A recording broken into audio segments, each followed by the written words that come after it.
शुरू अल्लाह के नाम से जो नहायत मेहरबान और बेहद रहम वाला है।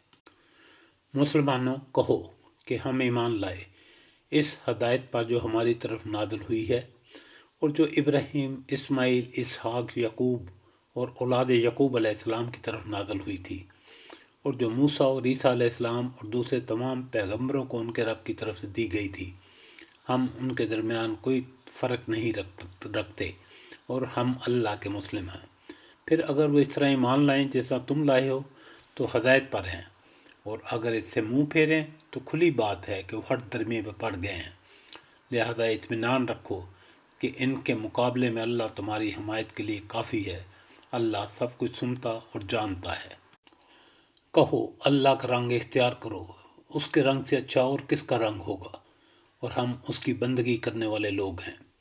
नबी सल्लल्लाहु अलैहि वसल्लम, इनसे कहो, क्या तुम अल्लाह के बारे में हमसे झगड़ते हो, हालांकि वही हमारा रब भी है और तुम्हारा रब भी।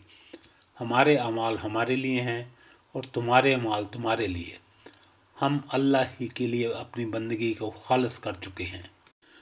या फिर तुम्हारा कहना यह है कि इब्राहीम, इस्माइल, इसहाक, यकूब और औलाद यकूब अलैहिस्सलाम सब के सब यहूदी थे या नुसरानी थे। कहो, तुम ज़्यादा जानते हो या अल्लाह ताला। उस शख्स से बड़ा जालिम और कौन होगा जिसके ज़िम्मे अल्लाह की तरफ से एक गवाही हो और वो उसे छुपाए। तुम्हारी हरकतों से अल्लाह गाफिल नहीं है। वो कुछ लोग थे जो गुजर गए, उनकी कमाई उनके लिए थी और तुम्हारी कमाई तुम्हारे लिए। तुमसे उनके अमाल के मुतल्लिक कुछ नहीं पूछा जाएगा।